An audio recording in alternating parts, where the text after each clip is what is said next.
Halo para bos-bosku dimanapun kalian berada, bagaimana kabarnya? Kembali lagi bersama gua Felis. Sebuah film yang diadaptasi dari kisah hidup seorang legend kungfu bernama Hu Yuanjia, atau bisa dikatakan legend kungfu yang masih satu lettingan dengan Wong Fei Hung, akan menceritakan betapa sulitnya di masa itu, masa di mana reformasi, revolusi Cina yang masih diperjuangkan oleh rakyat untuk menuju Cina yang sekarang alias lepas dari sistem kerajaan yang sangat otoriter kayak Konoha. Dan kayak gimana sih jalan ceritanya? Karena kalau kepanjangan intro nanti kalian pasti ujung-ujungnya nyekip juga. Maka dari itu, tanpa banyak basa-basi lagi, mari kita masuk dan mulai ke alur ceritanya.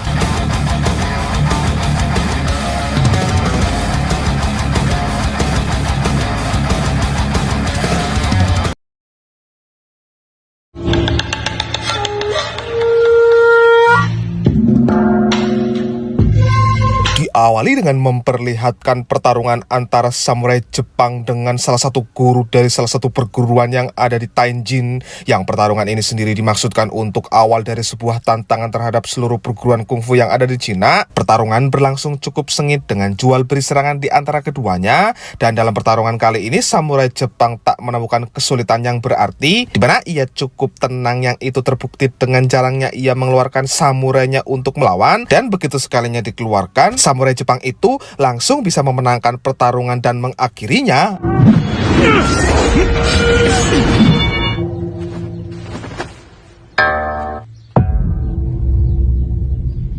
Dan setelah mengumumkan berita tantangan, Jepang akan mengambil alih semua perguruan kungfu jika saat tiba waktunya nanti tidak ada perwakilan Cina yang maju untuk melawannya. Nah, seorang pria pengusaha obat-obatan bernama Nong Jinsu cukup ketar-ketir ketika membaca berita tersebut, yang tapi sahabatnya yang merupakan anak dari seorang master kungfu almarhum bernama Hou Endi menenangkannya, dan pria ini akan jadi salah satu penantang Jepang tersebut, dan dialah Hu Yuanjia, sang legendaris kungfu sekaligus orang yang pertama kali mendirikan asosiasi kungfu yang akhirnya di ACC untuk masuk dalam cabang olahraga kungfu atau olimpiade.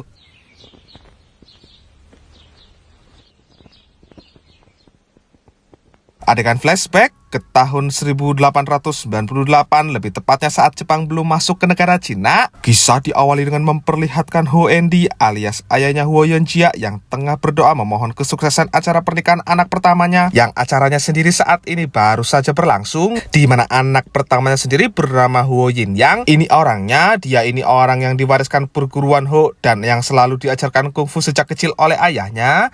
Sementara perlu diketahui, ternyata Yuan sendiri sampai sebesar ini belum pernah diajarkan kungfu. Alasannya karena Yuan orangnya keras kepala, yang sang ayah tak ingin jika Yuan nantinya terlibat masalah, sebab Yuan ini bisa dibilang orang yang tak kenal takut, apalagi kalau dia nggak salah, dan siapapun lawannya dia pasti akan selalu menghadapinya. Nah, ketika acara masih enak-enaknya dirayakan, tiba-tiba muncul seorang pemuda yang dengan arogannya langsung menghajar dan mengobrak-abrik, yang pemuda ini rupanya mencari Hu Endi untuk balas dendam atas kematian ayahnya. Yang usut punya usut terkuaklah sebuah fakta. Dulu saat Hu Endi masih muda, dia pernah bertarung dengan ayah pemuda ini hingga sang ayah tewas dibuatnya. Dan sekarang tiba saatnya pembalasan bagi pemuda tersebut terhadap Hu Endi. Dan saat melakukan penyerangan, kok Hu Yuanjia tiba-tiba maju dan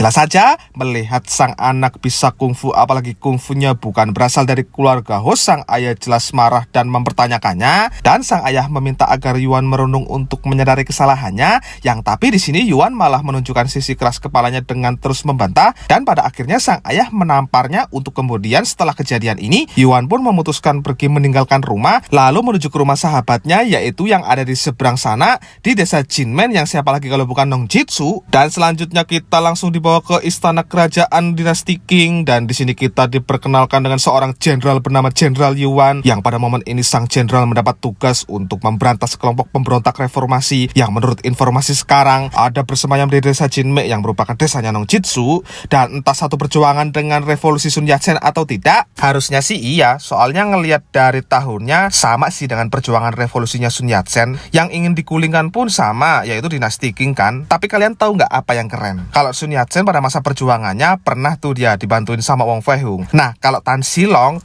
itu yang jadi pelopor gerakan reformasi di film ini. Itu dibantunya sama Ho Yuan Jia. Coba bayangkan, ada dua master kungfu ternama loh yang terlibat dalam penggulingan tahta kuasa dinasti Qing. Ini bukan karangan semata tentang film loh ya. Kalian baca guys sejarahnya di Google, pasti ada. Nah, tapi satu yang pasti, Nong Jitsu ternyata diam-diam tergabung di dalam anggota reformasi tersebut, dan kini ia tengah menunggu kedatangan asisten Tan Silong yang akan tiba sebentar lagi. Dan tapi di saat yang bersamaan itu, seorang preman yang juga anak buah Jenderal Yuan bernama John datang untuk meminta jatah. Yang sialnya kedatangan asisten Tan Silong diketahuinya, yang jelas saja hal itu menimbulkan kecurigaan, yang tapi beruntung Yuan datang untuk cepat-cepat bisa mengusirnya.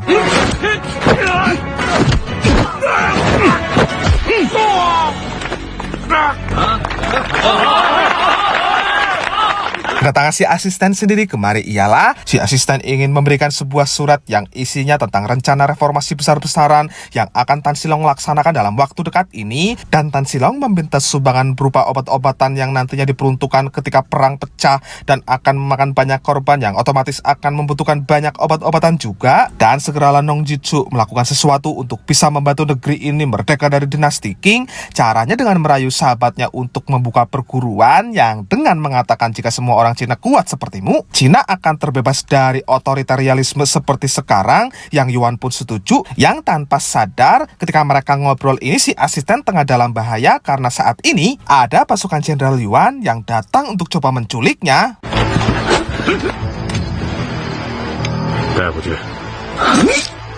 Nah, Liu yang merupakan asisten Nong Jitsu lah orang yang pertama kali diangkat jadi muridnya Yuan, dan di sini Nong Jitsu juga akan menyediakan segala fasilitas sekaligus gedung yang nantinya akan dipergunakan untuk latihan. Dan tapi sebelum bisa membuka perguruan di desa ini, Yuan mesti mengalahkan setidaknya 7 master kungfu terlebih dahulu. Dan sebelum ke pertarungannya, setelah melihat asisten Tan Silong mati, ayahnya si gadis yang tadi datang bareng asistennya Tan Silong cukup khawatir anaknya ikut terseret.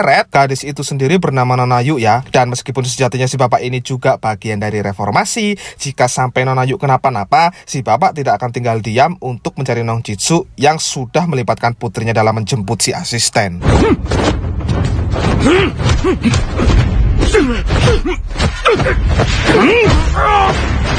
Berhasil menang mudah meski dianggap melanggar peraturan karena tak ada surat izin untuk menantang semua perguruan. Nyatanya itu tak diperdulikan sama sekali oleh si Yuan. Dan begitu kembali, Nong Jinsun pun juga memberikan selamat, dan tak lama muncullah juga Jenderal Yuan yang menyinggung soal apa yang dilakukan Yuan terhadap satu perguruan barusan. Dan di sini Jenderal Yuan juga menyinggung soal keterlibatan Nong Jinsun dalam reformasi yang digagas oleh Tan Silong, yang tapi oleh karena tak memiliki bukti, Nong Jinsun tetap tenang menjawabnya. Untuk kemudian pergilah mereka, yang malamnya Yuan pun sedikit berlatih untuk menunjukkan kehebatannya di depan sang murid sekaligus hitung-hitung olahraga untuk menyehatkan badannya.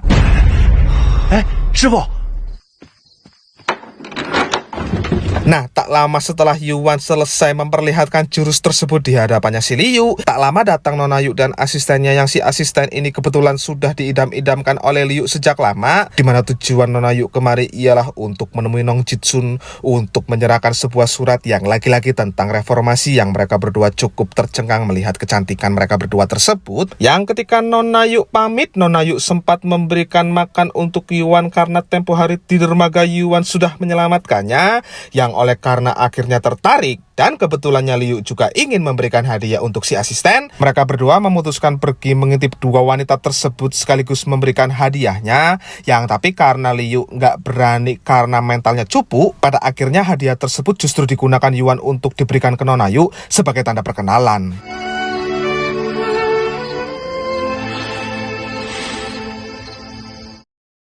Adegan berpindah ke sebuah perguruan ternama yang ada di desa ini. Kebetulan hari ini guru besar dari perguruan tersebut yang bernama Guru Wong memutuskan untuk pensiun dari dunia persilatan. Dan tak lama lagi-lagi Jenderal Yuan datang, dan di sini ia memberikan selamat sekaligus ingin menyampaikan kekecewaannya karena para ahli kungfu ini tak menyadari bahwa ada seorang pemuda yang ingin mendirikan perguruan dengan tanpa adanya izin dari mereka sesuai aturan yang berlaku. Sebagai murid senior yang diwariskan tahtanya untuk maju menggantikan posisinya, Yolan pun diutus untuk untuk mengirim surat ke Yuan yang isinya Yuan harus menerima tantangan dari setiap master kungfu sebelum membuka perguruan.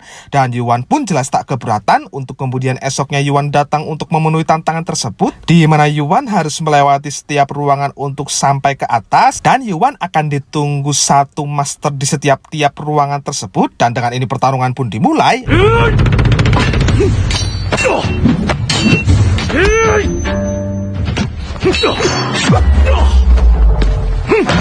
Dan setelah berhasil melewati tantangan yang pertama, kali ini Yuan harus berhadapan dengan Master Wing Chun, tapi bukan Yitman yang kebetulan tak bisa melihat, yang dengan menutup matanya juga untuk mengimbangi lawannya. Yuan lagi-lagi dengan mudah berhasil juga memenangkan pertarungan tersebut, dan Yuan selanjutnya langsung maju untuk mencari lawan yang ketiga, yang entah siapa lawan selanjutnya.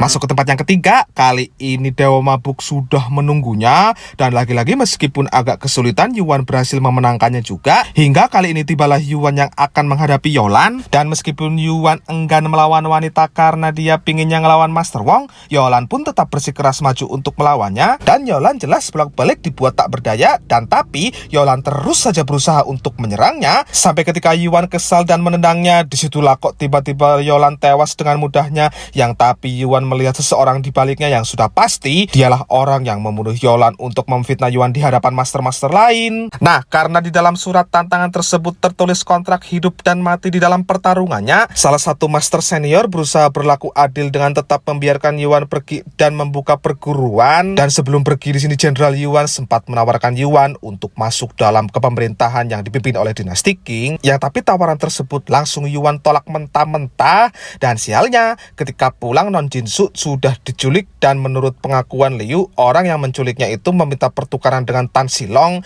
yang jelas saja itu membuat Yuan amat sangat kebingungan. Tan先生是谁？我给你去拿，师傅。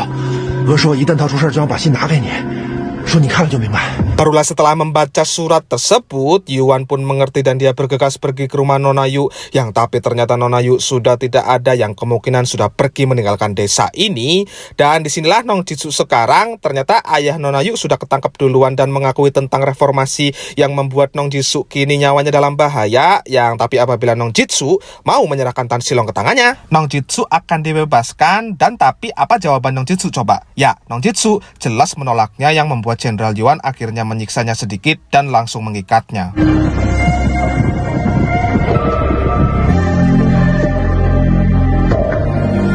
Di sini Yuan dibuat galau antara harus memilih kepentingan negara atau harus pulang ke rumah, sebab dia baru saja mendapat surat yang mengabarkan ayahnya semakin parah dan selalu menunggunya, dan sang ayah katanya selalu merasa bersalah setelah kejadian yang waktu itu pernah menampar anaknya tersebut. Nah, meskipun berat, Yuan nyatanya lebih memilih untuk melindungi negara dengan melindungi kedatangan Tuan Tan saat ini. Nah, bersamaan dengan akan diiringnya Tan Silong menuju ke kota, Nong Jitsu juga berusaha melepaskan ikatannya, yang ketika mereka akan berangkat, Master Wong pun muncul dengan anak buahnya, yang tujuannya apalagi kalau bukan untuk bisa balas dendam. Wang师傅，你徒弟不是我杀的。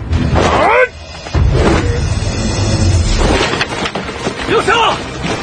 Entah apa yang terjadi, selanjutnya Tuan Tan langsung dibawa rombongan Liu, sementara Yuan sendiri hanya membawa satu becak. Itu pun langsung dihadang Jenderal Yuan, yang di sini keluarlah orang yang di dalam becak tersebut, yang akhirnya terkuaklah sudah bahwa Master Wong juga merupakan bagian dari reformasi, yang juga sudah kenal lama dengan sosok Tan Silong tersebut. Dan adapun alasan kenapa Master Wong gak jadi balas dendam ialah karena Yuan sudah menjelaskan bahwa Jenderal Yuan lah pembunuhnya. Nah, karena tahu nyawa Tuan Tan akan dalam bahaya, Yuan diminta pergi melindunginya saja, dan untuk mereka semua, Master Wong lah yang akan menghadapinya sendirian.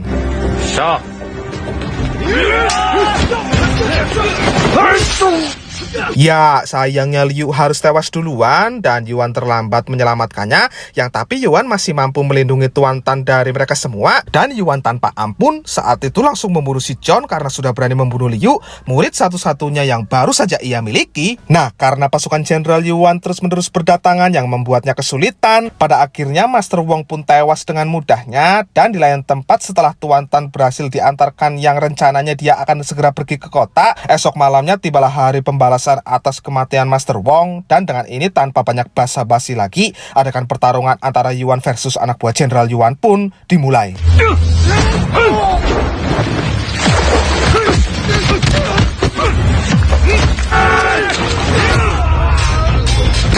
Selesai menghabisi semua anak buahnya yang harus mendapatkan 1 kali tusukan di bagian dadanya, kini tinggal Jenderal Yuan lah yang mesti dihabisi. Dan dengan ini pertarungan pun dimulai.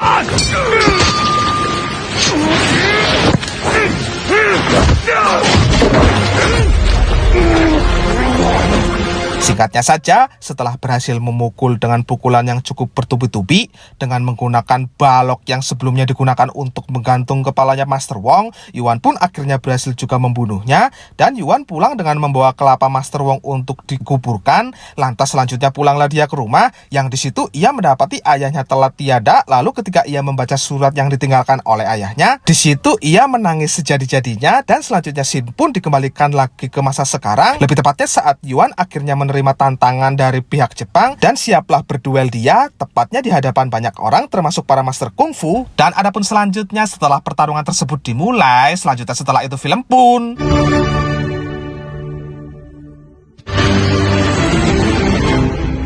tamat.